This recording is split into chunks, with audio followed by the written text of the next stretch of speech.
I'm Thinking of Ending Things is one of the most melancholic and depressing films I have ever seen. The film came out on Netflix and was directed by Charlie Kaufman, the director of Synecdoche, New York and Anomalisa. In a quick summary, the film's about a young man named Jake and his new girlfriend going to visit his parents out on their farm in the middle of nowhere during a snowstorm.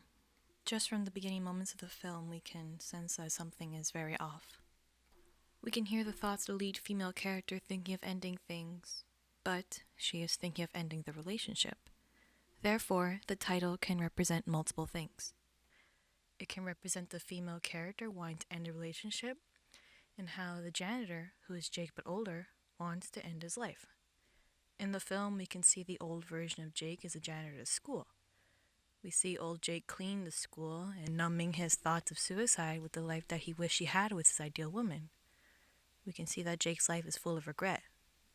Kaufman uses visuals and editing, such as cutting back to older Jake in the school or having the janitor's outfit show up in the washing machine in the basement to show that they are in fact the same person. The basement, in fact, is a symbol of how Jake wants to suppress and hide some things from his own subconscious. Towards the beginning of the film, we can see the back of the old man, but then later on it turns into Jake but younger. This further implies their connection. We can also see how the female character and Jake are connected.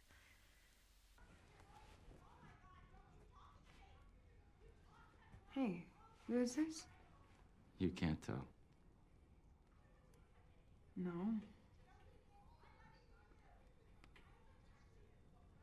It's me. No, it was me. Wasn't it me?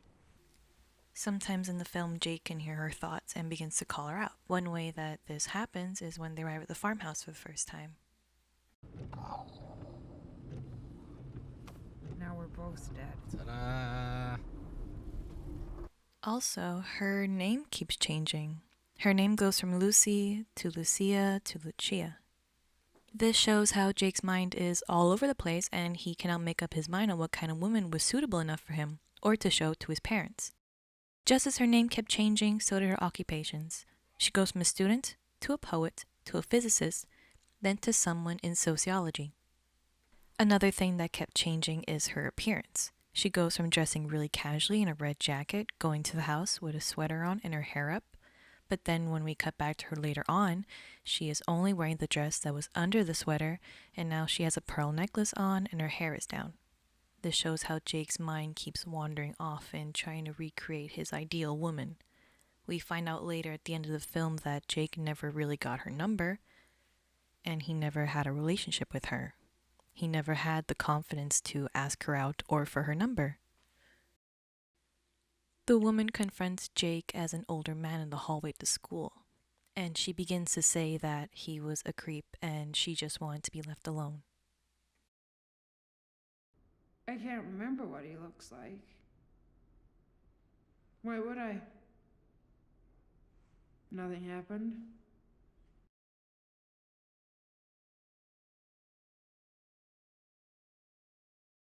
The opening shot of the film opens with wallpaper of flowers. Yes, it is a farmhouse where Jake is now and where he grew up. The flowers can represent hope or happiness or calm. Flowers could also be a symbol of death.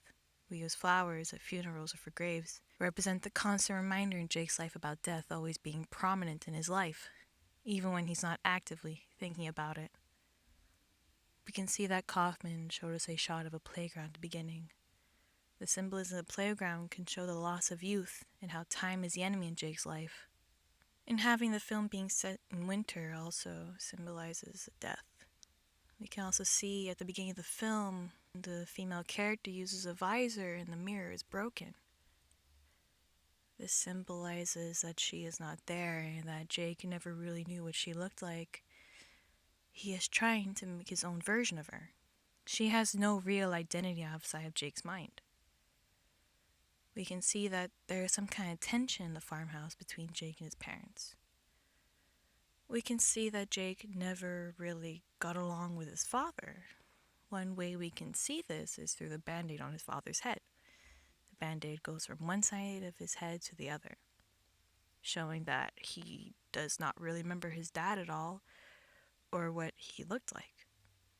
His mother, on the other hand, was someone who he always cared for him. There was one moment where we see his mother young again, picking up clothing and stuff around the house, and we see that the mother says if she wasn't always monitoring him and being around, he would have ended up a better person. Yes, I'm probably to blame. All this guilt causes me to feel obligated to bend over backwards to accommodate his every little whim. It's a vicious cycle. We see that Jake put the blame on his mother for how he ended up in life. He was always relying on her, and when she was gone, he had nobody else. His father was always disapproving of him. We can see the only time he approves of Jake is when the female character is talking about the story of how they met and how he asked for her number. Blurted out, could he have my number? There you go, Jake. It's about time. Another moment with the father is when the female character shows him the painting she created. We find out later that these are the paintings that Jake made when he was younger, but we see that the father does not understand him. How can a picture of a field be sad without a sad person looking sad in the field? Before they enter the house to visit the parents, Jake takes a female character to his barn to show off the lambs. We can see that two of them are already dead, showing that Kaufman planted the seed of death already at the beginning of the film, so that it does not come out of nowhere later on when Jake attempts suicide as an older man.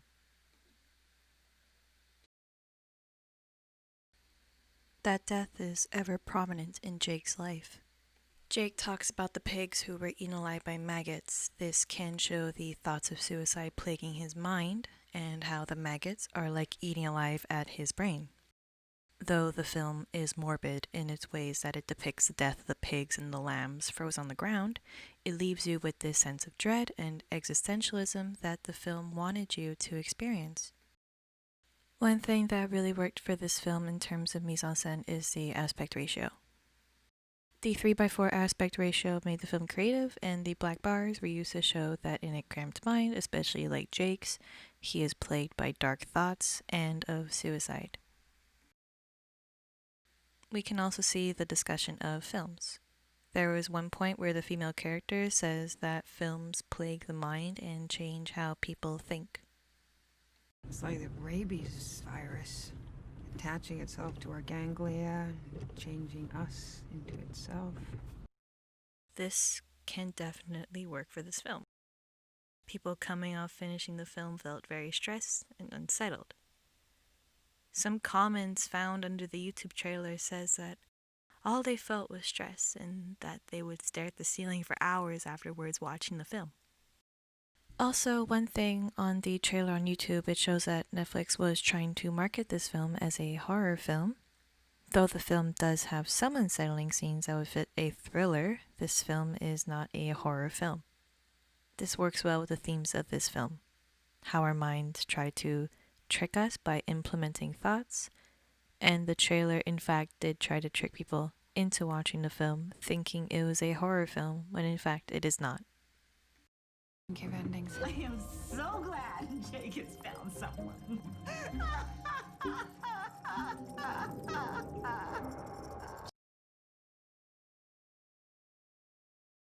Back to the analysis about how Jake and the janitor are connected in this film, we can see that towards the beginning of the film, when they first enter the house, Jake tries to give the female character some slippers.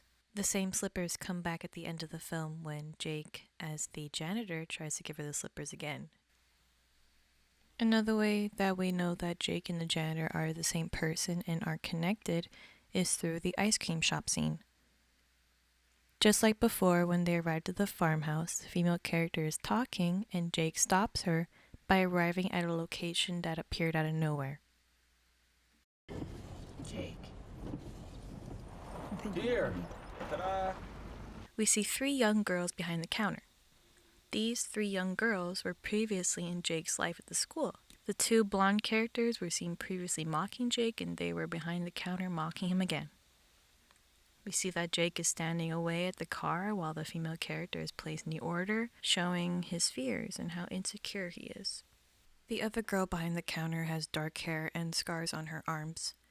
This type of skin condition shows that she is an outcast. Though Jake does not know her, he feels this connection to her because of how she's an outcast just like him. We can see later on when he pays for the ice cream that this connection truly does exist. Because when he pays for the ice cream, he reaches out and his hand has the same scars as the girl.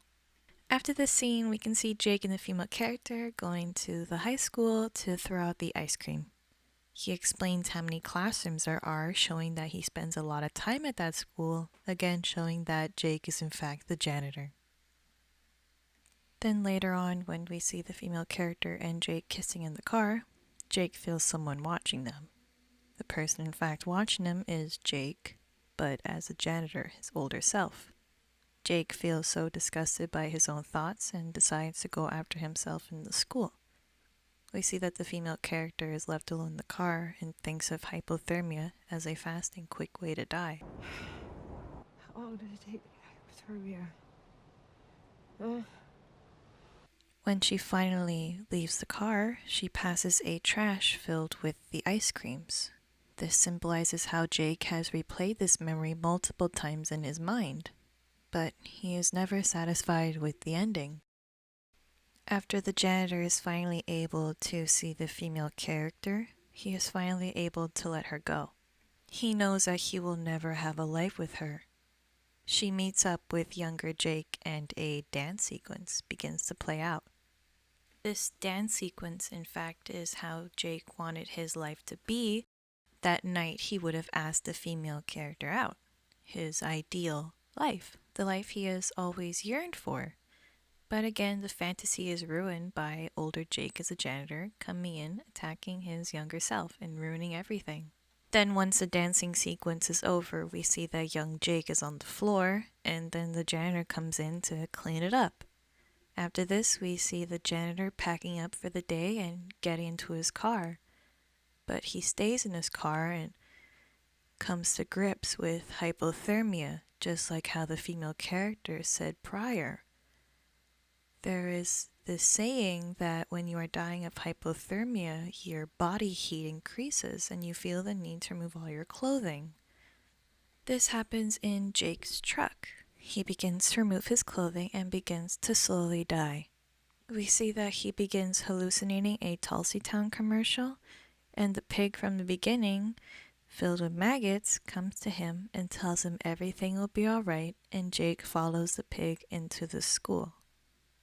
After this, we see Jake standing at a podium accepting a Nobel Peace Prize. This is Jake accepting his death. We see everyone in the theater is covered in stage makeup looking like old people. He sings a song from Oklahoma, which has been a musical that has been referenced quite a few times in the film. The character in the musical is singing about how he's always wanted his life to be different. This connects to Jake and how he is filled with regret, but is still dying, and he is finally accepting that. We also see that the only person on stage happens to be his mother, which shows that he still cares about her even though he never got the validation and praise for taking care of her in her old age. Finally, as the crowd claps, the screen fades to a light blue, showing that Jake has finally passed away. The next shot is of the car covered in snow. But if you continue to watch the film all the way past the credits, you can hear a snowplow coming in. This may in fact be a cynical way of seeing hope at the end of the tunnel.